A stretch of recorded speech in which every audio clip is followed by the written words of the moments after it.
নমস্কাৰ শ্ৰোতা দৰ্শক, কাচিয়লিৰ আজি খণ্ডটি আপোনালোক সকলোকে স্বাগতম জনাইছোঁ। আজি আমাৰ মাজত উপস্থিত আছে কবি সাহিত্যিক, স্তম্ভলেখক তথা অসম আৰক্ষীৰ উচ্চপদস্থ আৰক্ষী বিষয়া ডক্টৰ নন্দপ সিং বৰকলা। ছাৰ, আপোনাক কাচিয়লিলৈ স্বাগতম জনাইছোঁ। নমস্কাৰ, মই আপোনালোক সকলোকে অভিনন্দন জনাইছোঁ। ছাৰ, পোনপ্ৰথমে আপোনাৰ পৰা আমি জানিব বিচাৰিম, ছাৰ আপুনি য'লৈকে যায় আপোনাৰ লগত এখন গাঁও লৈ যায়। সেই গাঁওখন আপুনি লগত কিয় লৈ ফুৰে আৰু আপোনাৰ দৃষ্টিত সেই গাঁওখনৰ কথাবোৰ আমি জানিব বিচাৰিম। 2012 চনত ভাৰতৰ সাহিত্য একাডেমীয়ে পৃথিৱীৰ ভূস্বৰ্গ কাশ্মীৰত ভাৰতীয় লেখকসকলৰ এক অনুষ্ঠান আয়োজন কৰিছিল SP কলেজত। মই অসমীয়া সাহিত্যৰ এজন সেৱক হিচাপে তালৈ নিমন্ত্ৰিত হৈছিলোঁ আৰু সেই নিমন্ত্ৰণ কালত মই কবিতা পাঠ কৰিছিলোঁ। মই যেতিয়া প্ৰথম কবিতাটো পাঠ কৰাৰ 3-4 মিনিটমানৰ লাইনৰ পিছত সেই সভাগৃহত বহি থকা সকলো মানুহ থিয় হ'ল। মই ভাবিলোঁ মোৰ কিবা ভুল হ'ল নেকি। তাৰপিছত কবিতাটো যেতিয়া মই সমাপ্ত কৰিলোঁ, তাৰপিছত সকলোৱে হাততালি দিলে আৰু সেই অনুষ্ঠানটোত প্ৰত্যেকে মোক উষ্ম আদৰণি জনালে। আৰু সেই অনুষ্ঠানৰ যিজনে পৰিচালনা কৰিছিল তেওঁ ক'লে যে মুখত দাড়ি, মূৰত পাগুৰি থকাৰ পিছতো এখেতে এটা প্ৰান্তীয় ভাষাত সাহিত্য কৰিছে। এইখনেই বিশাল ভাৰতবৰ্ষ। আৰু এতিয়া বহুত সময় ধৰি তেওঁৰ সেই কথাটোত হাত চাপৰি বাজি আছিল। ৰাতি ইণ্টাৰনেশ্যনেল হোটেলত আছিলোঁ কাশ্মীৰৰ। ৰাতি 11মান বজাৰ পিছৰ পৰা মোৰ বুকুত এটা বিষ আৰম্ভ হৈছে। মই খুব যাতনাত ভুগিছোঁ আৰু মোৰ বাৰে বাৰে মোৰ গাঁওখনলৈ মনত পৰিছে যে যিখন গাঁৱৰ বোকা মাটি গছকি, গৰু চৰাই, জলাহত মাছ মাৰি, নামঘৰত ভাওনা কৰি মই ডাঙৰ দীঘল হৈছোঁ। সেই গাঁওখনে মোক আজি মানুহৰ পৃথিৱীলৈ পঠিয়াই দিছে আৰু মই ইয়াত শীততাপ নিয়ন্ত্ৰিত গগনচুম্বী অট্টালিকাৰ মাজত আছোঁ আৰু গাঁওখন ক'ৰবাৰ চেচুকত পৰি আছে। ৰাতি 1টামান বজাত মই সিদ্ধান্ত লৈছোঁ যে মই সিদ্ধান্ত এইটোৱেই ল'লোঁ যে মই য'লৈ যাম আজিৰ পৰা মোৰ গাঁওখন মোৰ লগত যাব। আৰু 2012 চনৰ 12 এপ্ৰিল তাৰিখৰ পৰা মই গাঁওখন মোৰ লগত লৈ ফুৰোঁ। এইটোৱেই মই গাঁওখনক লৈ ফুৰাৰ কাৰণ। হয় ছাৰ, আপুনি গাঁওখনক যথেষ্ট ভাল পায়, সেইকাৰণে আপোনাৰ লগত য'লৈকে যায় তালৈকে আপুনি কি কৰিছে, আপোনাৰ গাঁওখনক লগত লৈ ফুৰিছে। সেইকাৰণে আপুনি আপোনাৰ নামটোৰ পিছত বৰকলা লিখা কৰিছে। ঠিক আছে ছাৰ, আমি আৰু আপোনাৰ পৰা জানিব বিচাৰিম যে আপোনাৰ মূল শিপাডাল হৈছে শিখ সম্প্ৰদায়ৰ। তেনেস্থলত ইমান শুদ্ধ আৰু সাৱলীলভাৱে আপুনি অসমীয়া ভাষাটোত কথা কয় আৰু অসমীয়া ভাষা সাহিত্যত চৰ্চা কৰি আছে। কিন্তু সততে আমি দেখিবলৈ পাওঁ যে অসমীয়া ভাষাটোক লৈ সামাজিক মাধ্যমতেই হওক, বাতৰি কাকততেই হওক এটা প্ৰশ্ন আহি থাকে যে অসমীয়া ভাষাৰ অৱস্থা তিনি পুতৌ লগা। আমি আপোনাৰ পৰা জানিব বিচাৰিম যে এই অসমীয়া ভাষাটোক লৈ ইংৰাজী মাধ্যমৰ স্কুলবিলাকৰ কাৰণেও এটা প্ৰতিবাদ হৈ থাকে যে অসমীয়া মাধ্যমৰ স্কুলত অভিভাৱকে ল'ৰা ছোৱালীবিলাক নিদিয়ে, ইংৰাজী মাধ্যমৰ স্কুলত ল'ৰা ছোৱালী পঢ়োৱা হয়। আৰু সেই হিচাপে 2011 চনৰ লোকপিয়ল অনুসৰি অসমীয়া ভাষা ব্যৱহাৰ কৰা মানুহৰ সংখ্যা 3 নগণ্য। এই নগণ্যতাৰ দিশটোত আপুনি কি বুলি ক'ব? প্ৰথম কথা হ'ল যে মই শিখ ধৰ্মটো অনুসৰণ কৰোঁ। সেই ধৰ্মটোত বাদে বৈষ্ণৱ সংস্কৃতিৰ বিশাল জীৱনকালৰ মানৱ দৰ্শনটোৰ লগত অসমীয়া শিখসকলে নিজক সংপৃক্ত কৰি আহিছে। খোৱা বোৱা, ৰীতি নীতি, আচাৰ আচৰণ, নামঘৰলৈ গৈ সেৱা কৰা, লোকগীত গোৱা, বৰগীত গোৱা, শনিপুথি পঢ়োৱা, গৰখীয়া সভা পাতাৰ পৰা আৰম্ভ কৰি ভাওনাত সূত্ৰধাৰাৰ ভাওনা বচনৰ মাজত বিষ্ণু দৰ্শনক গুৰু শংকৰে কেনেকৈ মানুহৰ মাজলৈ লৈ আহিছে, এই সকলোবিলাকৰ মাজত অসমত বসবাস কৰা অসমীয়া শিখসকলৰ যিটো সম্বন্ধ মই ভাবোঁ সেইটো অতি আত্মিক। সেইফালৰ পৰা মোৰ ঘাই শিপাডাল শিখ সম্প্ৰদায়ৰ নহয়, মোৰ ঘাই শিপাডাল গুৰু শংকৰ, মাধৱ গুৰু, ভূপেন হাজৰিকা, বিষ্ণুপ্ৰসাদৰ পৰা জ্যোতিপ্ৰসাদ আগৰৱালা, লক্ষীনাথ বেজবৰুৱাৰ পৰা ধীমান কিতধি অসমৰ বৰেণ্য লোক আছে। সেইসকলে গঢ়ি যোৱা বিশাল ব্ৰহ্মপুত্ৰৰ পুৱতিমান সুঁতিৰ পানীখিনি কেনেকৈ বংগোপসাগৰে ঢাপলি মেলিছে সেই দৃশ্যটোৰ সৈতে আমি উজ্জীৱিত হৈ আছোঁ। দ্বিতীয় কথাটো হৈছে যে ভূগোলে কেতিয়াও জাতি এটা অকলে গঠন কৰিব নোৱাৰে। বুৰঞ্জীয়ে কেতিয়াও আকৌ জীয়া জাতিৰ পৰিচয় নিদিয়ে। মানচিত্ৰ কেতিয়াও জাতিৰ প্ৰতীক হ'ব নোৱাৰে। এই যে ভূগোল, বুৰঞ্জী, মানচিত্ৰ, এই তিনিটাক শ্ৰীবৃদ্ধি কৰি ৰাখে সাহিত্য, ভাষা আৰু সংস্কৃতিয়ে। সাহিত্য ভাষা সংস্কৃতি যদি পুৰত হয় তেন্তে ভূগোল আৰু বুৰঞ্জী দুয়োটাই তাঁতৰ শালৰ এক উহালি হৈ পৰে দিশ আৰু বাণী ইটো সিটোৰ সমানুপাতিক নহ'ব পাৰে কিন্তু ইটো সিটোৰ পৰিপূৰক আৰু যেতিয়া ইটো সিটোৰ পৰিপূৰক হ'ব তেতিয়া এক নিৰ্দিষ্ট ভাষা ব্যৱহাৰ কৰা মানুহৰ জীৱনকালে পৃথিৱীত নতুন পৰিচয় দাঙি ধৰিব লক্ষ্মীনাথ বেজবৰুৱাদেৱে সেই তাহানিতে ৮ বছৰ বয়সীয়া ভূপেন হাজৰিকাক গালত চুমা এটা খাই তেওঁ বিচাৰি ফুৰা কণ্ঠটো মাতটো কি লাগে কি হয় ক'ত পাম সেইটো লৈ তেওঁ লিখি পেলালে কি মোৰ আপোনাৰ দেশ আৰু লক্ষ্মীনাথ বেজবৰুৱাই বিচাৰি ফুৰা সেই কণ্ঠটোৱে আছিল ভূপেন হাজৰিকাৰ কণ্ঠ সেই কণ্ঠটোৱে অসমীয়াৰ কণ্ঠ চিৰচেনী ভাষা জননীৰ কণ্ঠ মই ভাবোঁ যে আমি যি ভাষাতেই পঢ়া শুনা নকৰোঁ কিয় আমি কোনো ভাষাক তাচ্ছিল্য কৰা উচিত নহয় কোনো ভাষাক অপমান কৰা উচিত নহয় ভাষা যিমান শিকিম সিমানে আমাৰ গণসংযোগ বাঢ়িব ভাষা যিমান শিকিম সিমানে আমাৰ সাংস্কৃতিক পৰিমণ্ডলো বৃদ্ধি পাব কিন্তু ইয়াৰ অৰ্থ এইটো নহয় যে মই বিদেশী ভাষাৰে চহকী হ'লোঁ কাৰণেই মোৰ ভৰিৰ তলৰ মাটিত তপ্ত হৈ থকা বিজ্ঞানসন্মত সাংস্কৃতিক সভ্যতাৰ শব্দবোৰক মই লঠিয়াই গুৰিয়াই পেলাই দিম আজিকালি নামঘৰৰ থাপনাৰ আগত এটা বিজুলী বাতি জ্বলি থাকে আগতে মিঠাতেলৰ চাকি জ্বলিছিল কিন্তু মই আপোনাক আজি কওঁ যে নামঘৰৰ থাপনাৰ আগত কোটি কোটি বিজুলী বাতি চাকিৰ জ্বলিলেও মিঠাতেলৰ চাকি এটাৰ ঢিপ ঢিপ হৃৎপিণ্ডৰ ভক্তিবন্দনাৰ আত্মাটোক সেই কোটি কোটি বিজুলী চাকিয়ে কেতিয়াও ক্ৰয় কৰিব নোৱাৰে পৰাজিত কৰিব নোৱাৰে আৰু অসমীয়া ভাষা ইমান শুৱলা আৰু সুদিশুৰীয়া যে ই পৃথিৱীৰ কোনো ভাষাৰ লগত তুলনা নহয় আৰু মই ভাবোঁ যে মধ্যবিত্ত অসমীয়া অনেক মধ্যবিত্ত অসমীয়া আৱেগিক আৰু অনেক মধ্যবিত্ত অসমীয়া তৰাং তেওঁলোক আৱেগিক কাৰণে তৰাং আৰু তৰাং কাৰণে আৱেগিক কিন্তু জাতীয় জীৱনৰ সন্ধিক্ষণ যেতিয়া আহে তেতিয়া কিন্তু মধ্যবিত্ত শ্ৰেণীটোৱে বিশেষ ভূমিকা পালন কৰে তেওঁলোকে আত্মত্যাগ কৰিবলৈও কুণ্ঠাবোধ নকৰে আৰু মধ্যবিত্ত অসমীয়াৰ মাজত আজি যিটো ভণ্ডামি চলিছে যে বহুজাতিক কোম্পানীবিলাক আহিছে মোৰ ল'ৰাই ইংৰাজীত কথা ক'ব পাৰিব লাগিব ইংৰাজীত কথা ক'লে সি চাহাব হ'ব পাৰিব কিন্তু সি ইংৰাজীত কথা ক'বলৈ গৈ তেওঁ তেনে মধ্যবিত্ত অসমীয়াৰ ল'ৰাই সি ইংৰাজ চাহাবো নহ'ল আৰু নিজৰ ভাষাটোকো সি হেৰুৱাই পেলালে গতিকে মই ভাবোঁ যেতিয়ালৈকে পৃথিৱীত একোটা জাতি জীয়াই থাকিব লাগে তেন্তে সেই জাতিটোৰ যিটো স্বাভিমান সেই স্বাভিমানটো কেৱল ধৰি থাকে ভাষাই মই এটা সৰু উদাহৰণ দিওঁ ইজৰাইলৰ কথা আমি সকলোৱে জানো ইজৰাইলৰ ৮০ লাখ জনসংখ্যা ইয়াৰে ৫৪ লাখ জনসংখ্যা ইজৰাইলত বাস কৰে আৰু বাকীখিনি ইজৰাইলৰ বাহিৰত তেওঁলোকৰ যিটো হিব্ৰু ভাষা সেই হিব্ৰু ভাষা ৫৪ লাখ ইহুদী লোকে কয়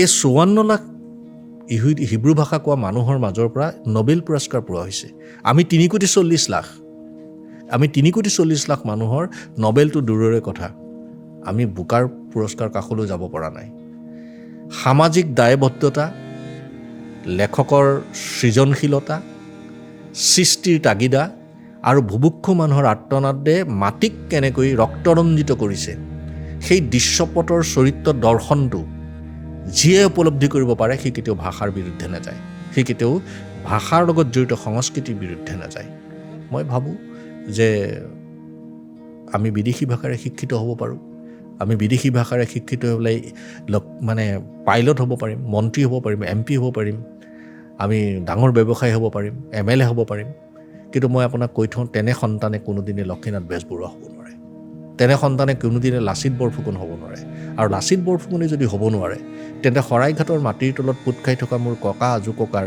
হাড়বিলাকে কোনখন দেশৰ সভ্যতা আৰু সংস্কৃতিক জীয়াই ৰাখিবৰ কাৰণে দুইটৰ পানীবোৰ ৰঙা কৰিছিল সেই মজ্জাদৰ্শনৰ মৰ্মৰণিৰ নিনাদটো তেনে সন্তানে কেতিয়াও উপলব্ধি কৰিব নোৱাৰে আৰু তেনে সন্তানে উপলব্ধি কৰি যেতিয়া কৰিব নোৱাৰে দেশপ্ৰেম তেওঁলোকৰ বুকুত কেতিয়াও জাগৃত নহয় ভাষাপ্ৰেম তেওঁলোকৰ বুকুত কেতিয়াও জাগৃত নহয় ৬০ চনৰ ভাষা আন্দোলন ৭২ চনৰ মাধ্যম আন্দোলন এইবিলাকত অসমীয়া জাতিয়ে বুজন পৰিমাণৰ লোকক হেৰুৱাই থৈ আহিছে পৃথিৱীৰ একমাত্ৰ ভাষাক লৈ সৃষ্টি হোৱা বাংলাদেশ যি ২২,০০০ লোকক এটা বছৰত পাকিস্তান সৈন্যই হত্যা কৰিছিল আৰু সেই হত্যা কৰাৰ প্ৰতিশোধ কল্পেই বাংলাদেশ ভাষাৰ নামত সৃষ্টি হ'ল মই ভাবোঁ ধৰ্ম আৰু ভাষা দুটা বেলেগ বস্তু ভাষা ধৰ্মতকৈ বহুত ডাঙৰ ব্যাসদ্য বহল ই দৃষ্টিনন্দন নান্দনিক চেতনাৰে মানুহৰ হৃদয়ত প্ৰতিষ্ঠা কৰে হৃদয়োদ্বেলক ছবি ধৰ্ম এটা সম্প্ৰদায়ৰ মাজত থাকে মোক যদি কোনোবাই কয় যে আপুনি শিখ ধৰ্মটো বাদ দিয়ক আৰু মুছলমান ধৰ্মটো গ্ৰহণ কৰক, আৰু মুছলমান ধৰ্মটো গ্ৰহণ কৰাটো যদি বাধ্যতামূলক হয়, তেন্তে মই মুছলমানসকলে কেনেকৈ মছজিদলৈ যায়, কেনেকৈ নামাজ পঢ়ে, কেনেকৈ কোৰাণ পঢ়ে, মই শিকি ল'ম আৰু বেদনাৰ বুকুৰ এখনৰ সৈতে মই মছজিদলৈ যাম। কিন্তু মোক যদি কোনোবাই কয় যে আপুনি অসমীয়া ভাষাটো বাদ দিয়ক, আপুনি গুৰুমুখী পাঞ্জাবী ভাষাটো শিকক, সেইটো হ'ব মোৰ বাবে মৃত্যুৰ সমতুল্য। মই সকলো অসমবাসী ৰাইজক ক'ম যে ভাষাক যদি জীয়াই ৰাখিব পাৰে, তেন্তে মৃত্যু বাটৰ পৰা আপোনালোকৰ জাতিটোক জীয়াই ৰাখিব পাৰিব। এইখিনি কথাই মই ভাবোঁ। আচলতে ছাৰ আপুনি বৰ ধুনীয়াকৈ কৈছে, অসমীয়া ভাষাটোক আপুনি প্ৰাণ ঢালি ভাল পায়। সেই কথা আপোনাৰ সাহিত্যবিলাক পঢ়িলেও গম পোৱা যায় আৰু আপোনাৰ কথাৰেও সেই একেই। ছাৰ, আপোনাক এতিয়া বেলেগ এটা কথা জানিব বিচাৰিম আপোনাৰ পৰা। আপুনি এজন উচ্চ পদস্থ প্ৰশাসনিক বিষয়া হোৱাৰ লগতে লেখক তথা কবি। প্ৰশাসনিক দিশটোক ইমান এটা গধুৰ দায়িত্ব আপুনি থকাৰ পিছতো কেনেকৈ আপুনি সাহিত্য চৰ্চা কৰে? আৰু তাৰোপৰি আপোনাৰ নিজৰ ব্যক্তিগত সংসাৰ জীৱনটোৰ কথা আছেই। এজন সাহিত্যিক হ'বলৈ হ'লে যথেষ্ট পঢ়া শুনাৰো অধ্যয়নৰ প্ৰয়োজন হয়। এই কথাবিলাক আপুনি কেনেধৰণে আপুনি প্ৰস্তুত কৰে নিজক শাৰীৰিকভাৱে, মানসিকভাৱে? সেই কথাখিনি জানিব বিচাৰিম। মই যেতিয়া নিজক উপলব্ধি কৰিব পৰা হ'লোঁ, তেতিয়াৰ পৰা মই জীৱিকা আৰু জীৱনক কোনোদিনে একলগ কৰা নাই। জীৱিকাৰ পথ বেলেগ, জীৱনৰ পথ বেলেগ। জীৱিকাত দ্বন্দ্ব আছে, জীৱিকাত হতাশা আছে, জীৱিকাত বদনাম আছে।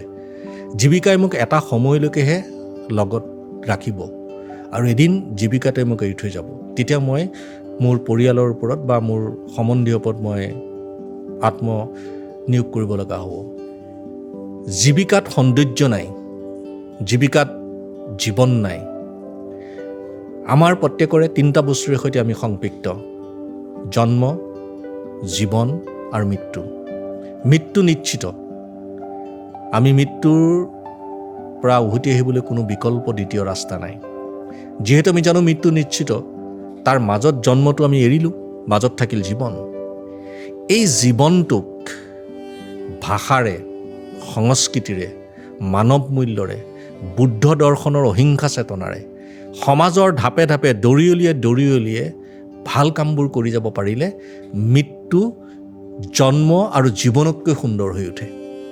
আৰু মই জীৱনক সেইকাৰণে কোনোদিনেই জীৱিকাৰ লগত তুলনা কৰা নাই। আৰু সেইকাৰণে মই মোৰ জীৱনটোক সজাবৰ কাৰণে মোৰ ৰুচি অনুসৰি যিকণ সময় পাওঁ অবাবত খৰচ নকৰোঁ। আৰু সেই অবাবত খৰচ নকৰা কামখিনিৰ বাবেই মোক কিবা এটাই পোকে কুটি থাকে যে মই কিবা এটা কৰোঁ, মই এজন ডাঙৰ আৰক্ষী বিষয়া। কিন্তু সেইটো লৈ মোৰ কোনো গৰ্ব বা অহংকাৰ নাই। মোৰ তাতোতকৈ গৰ্বৰ, অহংকাৰ, স্বাভিমান, অভিমান বাঢ়ি উঠে যে মই এই কামটো কিয় কৰিব নোৱাৰিলোঁ, কিয় কৰিব পৰা নাই। ৰাতিটো মোৰ একান্ত নিজা। আপুনি কেতিয়াবা শুনি আচৰিত হ'ব যে মই কেতিয়াবা কিবা লিখিবলৈ গৈ কিতাপ পঢ়ি লিখি থাকোঁতে ৰাতিপুৱা কাউৰীয়ে কা কা কৰে। পৰ্দাখন দাঙি খিৰিকীত খুলি দেখোঁ যে ৰাতিপুৱাল। এটা তাৰণা। সামাজিক দায়বদ্ধতা থাকিব লাগিব, সমাজৰ প্ৰতি, মানুহৰ প্ৰতি আপোনাৰ সততা নিষ্ঠাটো প্ৰকাশ হ'ব লাগিব। আৰু মই এটা কথা কওঁ যে যিসকলে কলম তুলি লয় সেইসকলক সমাজৰ প্ৰথম শ্ৰেণীৰ নাগৰিক হিচাপে গণ্য কৰা হয়। গতিকে যি কলম লয়, কলমেৰে যি লিখে, সেইটো সমাজৰ সকলোৱে পঢ়ে। আমি যদি ভুল কথা এটা লিখোঁ তেতিয়া সমাজখন বিপথে পৰিচালিত হ'ব। গতিকে সমাজখনক সুস্থিৰভাৱে ৰাখিবৰ কাৰণে আপোনাৰ হাতত থকা জীৱনটো আটাইতকৈ উত্তম পন্থা, উত্তম শক্তি। এই শক্তিটোক আপুনি সৎব্যৱহাৰ কৰিলেই আপুনি জন্ম, জীৱন, মৃত্যু 3টাৰে সংজ্ঞা বৰ্ণিল বিশাল বৰ্ণাঢ্য ৰূপেৰে আপোনাক দৃষ্টিনন্দন কৰি তুলিব। আৰু তাৰ নান্দনিক চেতনাটোৱে আপোনাক জীৱনৰ ৰামধেনু দৰ্শন কৰাৰ সুযোগ দিব। আৰু সেইকাৰণে মই ৰাতি যেতিয়া শুই থাকোঁ, ভাবি থাকোঁ, মই মোৰ চকু দুটা আঁতৰাই দিওঁ। তাত মই পৰ্যটকৰ 2টা চকু প্ৰতিষ্ঠা কৰি লওঁ। মোৰ হৃদয়খন নাইকিয়া কৰি দিওঁ। তাত মই পৰ্যটকৰ হৃদয় এখন বহুৱাই লওঁ। লৈ পেলাই মই চাওঁ যে আকাশ আৰু মাটিক সংস্পৰ্শ কৰা এই ডাৱৰ আৰু বৰষুণবিলাকৰ উৎপাতত বামুণ ভেকুলীবিলাকক কিহে উদ্বেগ কৰিছে চিঞৰিবলৈ। আৰু বৰষুণ যেতিয়া হয় তেতিয়া খেতিয়কে হাতৰ পাজিখেৰীয়া আঙুলিৰে পথাৰত শস্য সিঁচে। আৰু সেই শস্যে পৃথিৱীৰ বক্ষপালে শিৰোন্নত পৰিয়াল হৈ আকাশলৈ ধাবিত হয় আৰু এদিন ফলে ফলে জাতিষ্কাৰ হৈ আমাৰ পেটৰ ভোকৰ আকাশ নিৰ্বাপিত কৰে। যদি মাটি পৃথিৱীয়ে আমাক জীয়াই থকাৰ সন্ধান দিয়ে, পেটৰ ভোক নিৰ্বাপনৰ সুযোগ দিয়ে, তেন্তে মোৰ ভিতৰত থকা অপাৰ শক্তিটোক মই কিয় প্ৰয়োগ নকৰোঁ? এই কথাখিনি ভাবি থাকোঁতে কেতিয়াবা মই দেখোঁ যে সমাজত ধৰ্ষণ হৈছে, সমাজত ব্যভিচাৰ চলিছে, দুৰ্নীতি হৈছে। তেতিয়া মোৰ আৰাধ্য দেৱতা মই শিৱক স্মৰণ কৰোঁ। শিৱ সাংঘাতিক বিসংগতি আছে শিৱৰ গাত। আৰু শিৱক যদি কোনোবাই অধ্যয়ন কৰিছে তেন্তে মই ভাবোঁ যে তেওঁ বিসংগতিৰ বাটৰ পৰা সংগতিৰ বাটলৈ দুৰন্ত গতিত ধাৱিত হ'ব পাৰিব। যেনে শিৱৰ মূৰত জটা আছে, মূৰত গংগা আছে, ডিঙিত সাপ আছে, শৰীৰত চিতাভস্ম আছে। চিতাভস্ম এই কাৰণেই আছে যে শিৱই বাৰে বাৰে কৈ আছে যে এই যে চিতাভস্ম মোৰ গাত দেখিছা, এই চিতাভস্মৰ মূল উদ্দেশ্য হৈছে মানুহ মৰিশালীৰ শেষ যাত্ৰী, শেষ ঠিকনা, তাৰ পৰা উভতি অহাৰ কোনো বিকল্প ৰাস্তা নাই। গতিকে অহংকাৰ ত্যাগ কৰা দৰকাৰ। তাৰপিছত তেওঁ কঁকালত নৰমুণ্ড, ঘূৰি ফুলে ঋষভ নামৰ গৰু এটাৰ ওপৰত। তেওঁৰ আকৌ দুজন অসুৰ, নন্দী আৰু ভিংগী তেওঁৰ সহপাঠী। সাগৰ মন্থনত দেৱতা আৰু মানৱ সমাজক উদ্ধাৰ কৰিবৰ কাৰণে অমৃত আৰু বিষ উৎপন্ন হ'ল। বিষ কোনো দেৱতাই ভক্ষণ কৰিবলৈ সাহস নকৰিলে, শিৱই গ্ৰহণ কৰি তেওঁৰ নীলকণ্ঠ হ'ল। কৈলাশত থকাৰ পিছত তেওঁ মৰিশালীত বসবাস কৰে, তেওঁৰ কৈলাশ সাম্ৰাজ্য। তাত নাথাকি তেওঁ মৰিশালীত থাকে। ধতুৰা ফুল কোনো দেৱতাই গ্ৰহণ নকৰে, শিৱই গ্ৰহণ কৰে। বেলপাত আৰু বেল কোনো দেৱতাই গ্ৰহণ নকৰে, শিৱই গ্ৰহণ কৰে।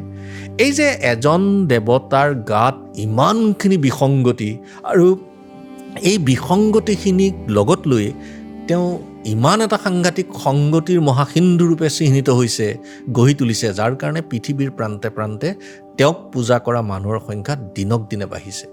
মই যেতিয়া অশান্তিত ভুগোঁ, যাতনাত ভুগোঁ, মই যেতিয়া কিবা বিসংগতিয়ে মোক আৱৰি লয়, তেতিয়া মই শিৱক প্ৰাৰ্থনা কৰি শিৱৰ সেই গোটেই অৱয়ৱটো মই অধ্যয়ন কৰিবলৈ যত্ন কৰোঁ। কওক। হয় ছাৰ, আপুনি আপোনাৰ ভিতৰত থকা শক্তিখিনিক আপুনি যিমান পাৰে সিমান ব্যৱহাৰ কৰি আপোনাৰ কৰণীয় কামখিনি আপুনি কৰি যায়। আপোনাৰ পৰা আপোনাৰ শেষত আমি এটা কথা জানিব বিচাৰিম। আপুনি প্ৰকৃতিক সাংঘাতিকভাৱে ভাল পায়। শৈশৱত আপোনাৰ পিতৃয়ে গছ গছনি আৰু জীৱকুলৰ সৈতে চিনাকি কৰাই দিছিল আপোনাক। কিন্তু আজিৰ তাৰিখত শিক্ষিত সমাজে প্ৰকৃতিৰ প্ৰতি থকা সচেতনতা, সংৰক্ষণ আৰু দায়বদ্ধতাৰ দিশবোৰ যিদৰে গুৰুত্ব দিব লাগিছিল সেইধৰণে গুৰুত্ব নিদি তাৰ সলনি কি কৰিছে, উন্নতিৰ বাবে প্ৰকৃতিৰ ধ্বংসৰ যি আখৰা কৰিছে, সেই গুৰুত্ব যে দিছে আখৰা কৰাত, সেই প্ৰকৃতিৰ অবিহনে আমাৰ জীৱকুল তিষ্ঠি থকা অসম্ভৱ। এই কথাবোৰ আমি জীৱশ্ৰেষ্ঠ মানৱ হিচাপে ক'ৰবাত আমি অকণমান উপলব্ধি কৰাত অকণমান ভুল কৰিছোঁ নেকি ছাৰ? আপুনি এই কথাটো কেনেধৰণে লয়, কেনেধৰণে উপলব্ধি কৰে? আইতাই যেতিয়া মোক সৰুকালত পঢ়াইছিলে, তেতিয়া আইতাই গছ আৰু ঘৰৰ বিষয়ে পঢ়াইছিল। আইতাই কৈছিল যে গছবোৰ ঘৰবোৰতকৈ ওখ। আৰু সেইটো লৈ পেলাই মই এটা কবিতা লিখিছিলোঁ যে তাহানি আইতাই কৈছিল গছবোৰ ঘৰবোৰতকৈ ওখ আছিল, এতিয়া ঘৰবোৰ গছবোৰতকৈ ওখ হ'ল। অৰণ্য মানৱ যাদৱ পায়েঙে কৈছে আপোনালোকে গছ ৰুব নালাগে, মাথো গছ নেকাটিব। চুনামি, ভূমিকম্প, পাহাৰ খহি ৰাজপথ আবদ্ধ কৰা আদি অনেক প্ৰাকৃতিক দুৰ্যোগৰ ভয় লগা ঘটনা প্ৰবাহে প্ৰতিদিনেই পৃথিৱীৰ বুকুৰ পৰা অনেক সম্পদ নষ্ট কৰিছে, অনেক মানুহক হত্যা কৰিছে। এইবোৰ আমাৰ ভুলৰ কাৰণে হৈছে, মানুহৰ সম্ভোগৰ কাৰণে হৈছে। গাঁও আজি দ্ৰুতগতিত কমি আহিছে, চহৰে দ্ৰুতগতিত গাঁও ক্ৰয় কৰিছে। চিমেণ্ট সাম্ৰাজ্যৰ বাসিন্দাই গাঁও ভৰি পৰিছে। উদ্যোগৰ কলা ধোঁৱাই সমগ্ৰ আকাশৰ জলবায়ু বিষাক্ত কৰি তুলিছে, ফলত মানুহৰ শৰীৰত নানান ৰোগে বাহ লৈছে। মই সেইকাৰণে ভাবোঁ দেউতাই মোক তাহানিত যিবোৰ গছ দেখুৱাইছিল, প্ৰতিডাল গছৰ নাম কৈছিল আৰু প্ৰতিডাল গছৰ গুণাগুণৰ কথা কৈছিল। আজি কিছু বছৰৰ আগত গাঁৱৰ এজন ভাল মানুহৰ মৃত্যুত মই মৰিশালীলৈ গৈছিলোঁ, আৰু দেউতাই যি পথেৰে মোক পথাৰলৈ নিছে সেই পথৰেই এক মৰিশালীখন আছিল। মই তাত গৈ দেখিছোঁ আগৰ গছবোৰ নাই চৰাইবোৰ, নাই পৰিচিত মানুহৰ মুখবোৰ। প্ৰত্যেকেই মুখত যেন এখন মুখালৈ ঘূৰি ফুৰা একোজন মানুহ। পথাৰৰ সৌন্দৰ্য হেৰাইছে, খেতি পথাৰ নোহোৱা হৈছে। আৰু আমি হালধীয়া চৰাইবোৰ বাও ধান খাইছিলে, আমি হুৰাবলৈ গৈছিলোঁ। এতিয়া সেই বাও ধান খোৱা হালধীয়া চৰাই পথাৰখনত এতিয়া অচিনাকি মানুহৰে ভৰি পৰিল। সেইবোৰ মানুহ কাকো চিনি নাপাওঁ, যাক চিনি পাওঁ, যাক চিনি নাপাওঁ। প্ৰত্যেকৰে মুখত আনন্দৰ ৰেখা নাই। কান্দোন আৰু হতাশাই তেওঁলোকক বিবন্ন কৰি ৰাখিছে। বানপানীত তেওঁলোকে ৰাজপথলৈ উঠি আহে, খৰাঙত তেওঁলোকৰ দুখৰ সীমা নাইকিয়া হৈ যায়। ইয়াৰ মূল সমস্যাটো হৈছে যে মানুহৰ ভোগবিলাক গোলকীকৰণে আনি দিয়া উপভোগৰ যিখন দুনিয়া, এই দুনিয়াখনত মানুহ হেৰাব ধৰিছে। মানুহে নিজৰ মূল্যবোধ পাহৰিছে, ভৰিৰ তলৰ মাটিৰ মৰ্যাদা কি তাক পাহৰিছে। সাংস্কৃতিক সত্তা এটাক তেওঁলোকে জীয়াই ৰখাৰ স্বাৰ্থতটো কৰাই নাই, বৰঞ্চ প্ৰতিদিনেই তেওঁলোকে শালীনতাৰ পৰা অশালীনতালৈ গতি কৰিছে। সংস্কৃতিৰ সংজ্ঞাটো হৈছে অশালীনতাৰ পৰা শালীনতাৰ গতি কৰাটোৱেই সংস্কৃতি বুলি কয়। কিন্তু এতিয়া আমি প্ৰতিদিনেই শালীনতাৰ পৰা অশালীনতালৈ গতি কৰিছোঁ। ফলত আমাৰ মাজত অসূয়া, অপ্ৰীতি, হিংসা, ঘৃণা, ভেদাভেদ এইবোৰ দ্ৰুতগতিত বাঢ়িছে আৰু জীৱনৰ পৰা হেৰাই গৈছে তাল, মান, লয়, ব্যঞ্জনা, যত মানে মানৱীয় শক্তি সমৃদ্ধ শব্দ সম্ভাৰ আছে, সেইবোৰকো আমি প্ৰতি মুহূৰ্ততে গেলা গাঁতৰ পিটনিত নি পুতিবলৈ যতন কৰিছোঁ। সেইকাৰণে আমাৰ অশান্তি বাঢ়িছে। মই আপোনালোকৰ মাধ্যমৰ জৰিয়তে সমগ্ৰ অসমবাসীক ক'ব খুজিম যে যিমান পাৰি আপোনালোকে গছ ৰুৱক, প্ৰকৃতিক শ্ৰদ্ধা কৰক, প্ৰকৃতিক মৰম কৰক। সৰুতে দেখা চৰাইবোৰ এতিয়া নাই, বিচাৰিলেও নাপাওঁ। সেইবোৰ দুখে কেতিয়াবা বুকুত খুব বেদনাৰ জন্ম দিয়ে। মই ভাবোঁ আপুনি যিখিনি কথা সুধিব বিচাৰিছে সেইখিনি কথা লগত আপুনি প্ৰথম প্ৰশ্নটোত কৰিছিলে মোৰ গাঁওখনৰ বিষয়ে। মোৰ গাঁওখনত 7টা জনগোষ্ঠী আছে। এই 7টা জনগোষ্ঠীৰ মানুহৰ মাজত সমন্বয় আৰু সম্প্ৰীতিৰ যিডাল ৰছী, সেইডাল অতি মজবুত। যেতিয়া মূৰত পাগুৰি লৈ বৰকলাৰ বুঢ়া নামঘৰলৈ বৰকলাৰ শিখসকল সোমাই যায় আৰু বৰকলা শিখসকলে যেতিয়ালৈকে নামঘৰত আসন গ্ৰহণ নকৰে তেতিয়ালৈকে গায়ন বায়নে সৰু ধেমালি, বৰ ধেমালি, মাজু ধেমালি আৰম্ভ নকৰে।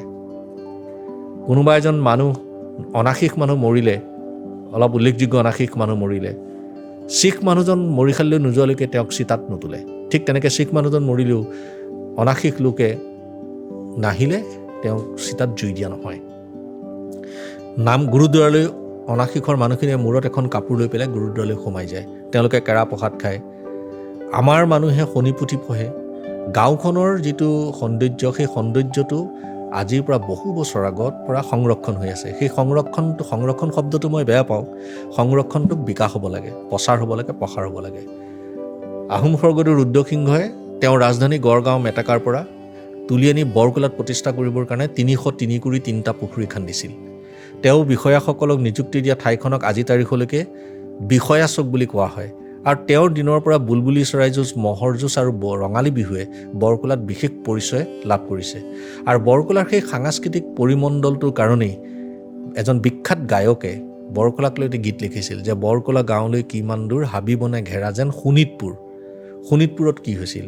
কৃষ্ণৰ বান ৰজাৰ, কৃষ্ণ আৰু হৰহৰ যুদ্ধ হৈছিল। বান ৰজাৰ সাম্ৰাজ্য আছিল। আমাৰ কীৰ্তনী ধীমান পুৰুষ ভূপেন হাজৰিকা, জ্যোতিপ্ৰসাদ, বিষ্ণুৰাভা, ফণী শৰ্মা এইসকলৰ সাংস্কৃতিক কেন্দ্ৰ। গতিকে সেই সংস্কৃতিবান তেজপুৰৰ লগত মোৰ গাঁওখনক তুলনা কৰিছে আৰু সেইকাৰণে মই মোৰ গাঁওখনক লৈ বৰ গৌৰৱান্বিত। আৰু মই যদি কেতিয়াবা মোৰ যেতিয়া মৃত্যু হ'ব, মই মোৰ গাঁৱৰ বহু লোকক কৈ থৈছোঁ যে মোৰ মৃতদেহটো মোৰ গাঁওখনতেই জ্বলোৱা হ'ব। ছাৰ, ইমান ব্যস্ততাৰ মাজত আমাক অলপ সময় দিয়াৰ বাবে আমাৰ কাচিয়লিৰ তৰফৰ পৰা, পৰিয়ালৰ তৰফৰ পৰা আপোনালৈ অশেষ ধন্যবাদ জনালোঁ ছাৰ। প্ৰিয় দৰ্শক, আপোনালোকৰ অনুষ্ঠান কাচিয়লিক এনেদৰে মৰম দি থাকিব। যদি আপোনালোকৰ কিবা দিহা পৰামৰ্শ থাকে কমেণ্ট কৰি জনাবলৈ নাপাহৰিব। অন্য এটা খণ্ডৰ সৈতে পুনৰ আপোনালোকক লগ পাম। শুভৰাত্ৰি।